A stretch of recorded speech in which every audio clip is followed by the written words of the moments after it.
Hi నమస్తే. నేను మీ గంట సోమన్న, సీనియర్ జర్నలిస్ట్.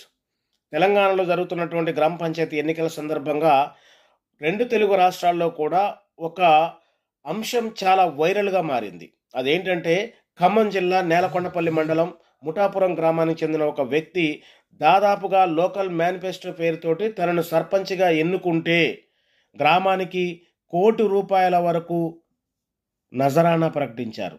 ఈ బంపర్ ఆఫరు ఆ గ్రామానికే పరిమితమైందా? మా గ్రామానికి కూడా వస్తే బాగుండని ఎదురు చూసేవారు కూడా లేకపోలేదు. కాబట్టి దీనిపైన ఇప్పుడు కొన్ని మాట్లాడుకునే ప్రయత్నం చేద్దాం. ఎందుకంటే భారత ప్రజాస్వామ్య వ్యవస్థకు ఓటు అనేది ప్రాణాధారం. ఓటు హక్కు అనేది గుండెకాయ లాంటిది. ఈ గుండెకాయను లేకుండా చేస్తే ఈ వ్యవస్థకు ప్రాణం ఉంటుందా? ఉండదా? అనేది మనం ఆలోచించాలి.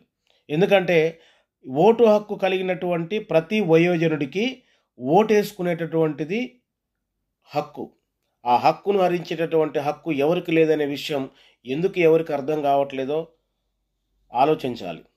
ఎందుకంటే ఓటు వేసుకొని తమ ప్రతినిధి ద్వారాగా ఈ సమాజ మనుగడను, అభివృద్ధిని కాంక్షించాలి.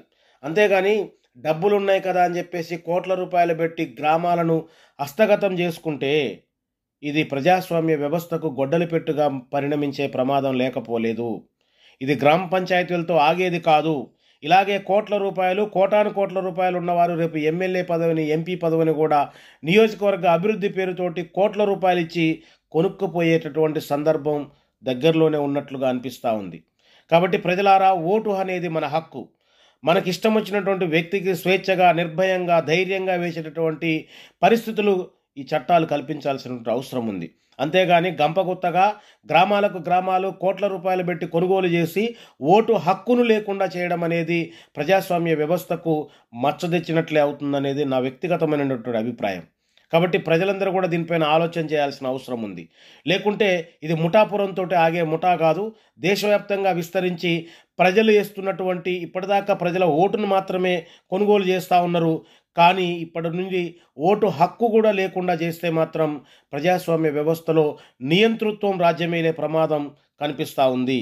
కాబట్టి ప్రజాస్వామ్యాన్ని పరిరక్షించుకునేందుకు ప్రజాస్వామ్యవాదులు, పాలకులు, అధికారులు, ప్రజలందరూ కూడా, విజ్ఞులైన మేధావులందరూ కూడా దీని గురించి ఆలోచన చేయాల్సిన అవసరం ఉంది.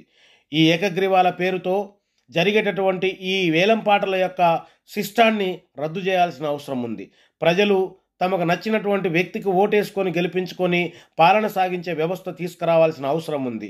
కాబట్టి ప్రజలందరూ కూడా ఆలోచించి ఈ ముఠాపురం వ్యవస్థను తిరిగి రాకుండా చూడాల్సిన అవసరం ఉంది.